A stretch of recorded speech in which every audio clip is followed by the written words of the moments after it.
Something arrived at the front desk for you. It appears someone has something to celebrate. Do you have any idea what you've done? Take it the cookie went over well? I have told you for 3 months now that I don't want a monthly anniversary gift, and I know you think it's very funny, but this time it went too far. It's a cookie, David. What's the big deal? First of all, a cookie is always a big deal, especially when that cookie just alerted my entire family to the fact that this is officially the longest relationship I've ever had. This is the longest relationship you've ever had? Oh, I should have got you more than a cookie. Okay, well, the cookie was almost too much. Figuratively speaking, I ate half of it on the way here. Hey guys, in this video we're going to be making Patrick and David's anniversary cookie from the show Schitt's Creek.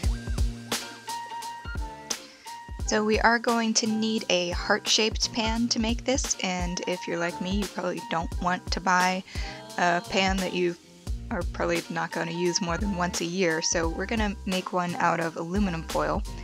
And you can see here I'm just doing the old elementary school way of forming a heart using the pizza pan that I've chosen as sort of my size guide, but you don't have to use a pizza pan. You can use a cookie sheet or anything that the approximate size of the heart that you want to make. And then I'm just going to use this parchment heart to cut out a cardboard heart so that I can form my aluminum foil around it. You don't, strictly speaking, have to make the cardboard heart if you have confidence in your aluminum foil sculpting abilities, but I had visions of lopsided cookie heart in my head, so I wanted to make sure that I had something nice and symmetrical, and it only took about an extra 10 minutes or so to cut this out using an X-Acto knife. I do suggest that you use a heavy-duty aluminum foil here just to make sure everything really stays in place, and you can even see I'm doing 2 layers, not just one.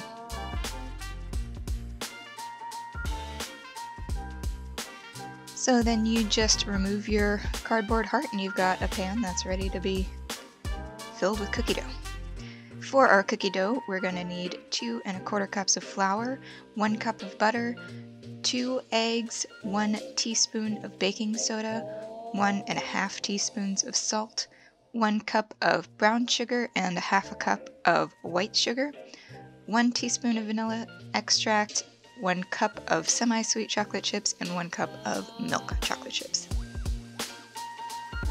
As usual, put your dry ingredients, in this case the flour, baking soda, and salt, in a small bowl and mix to combine. And since this is a special occasion cookie, I thought it would be fun to make it with browned butter. So we're going to use 1 1/2 sticks, or 3/4 of a cup of our butter, and put that in a saucepan.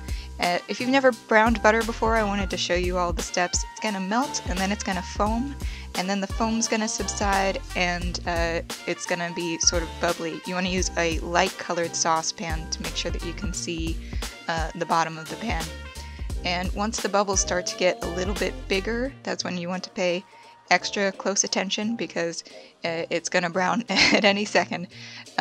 It's going to turn a nice sort of amber color, and the real tell, though, is that you're going to get this nice smell that's kind of nutty and toffee-like.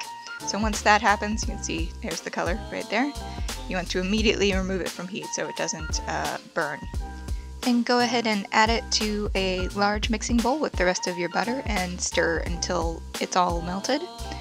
Add your sugars and stir to combine, and then add your eggs, and remember to crack them into a separate bowl so you don't get shell into your batter, which has happened to me recently, which is why I'm being very careful about it here. Then your vanilla extract, and stir to make sure it's all well combined before you add your dry ingredients, the flour that we mixed together earlier. Once there are no streaks of flour left, go ahead and add your chocolate chips, and you've got your cookie dough.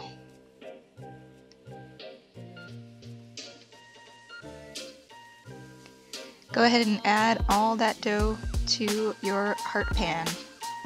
And you don't really need to use any baking spray or anything like that. There's enough butter in this dough that it's not going to stick. Press it all the way up to the edges and then bake at 375 for 18 to 20 minutes until it's nice and golden brown.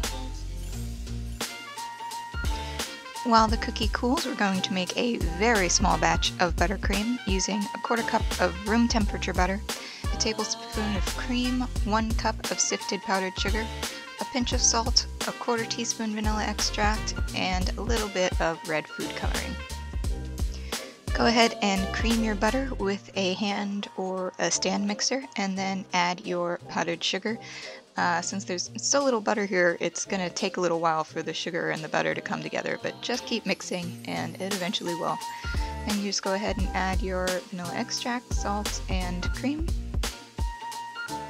Mix until well combined and then add just enough red food coloring that you get a nice pretty pink color. Now, this doesn't look like much frosting, but it is going to be enough for our purposes. Go ahead and transfer it to a piping bag with a round tip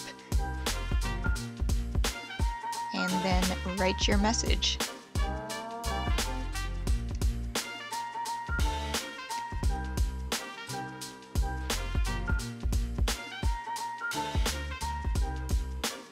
I hope you guys liked this video. If you did, please like and subscribe, and remember, a cookie is always a big deal.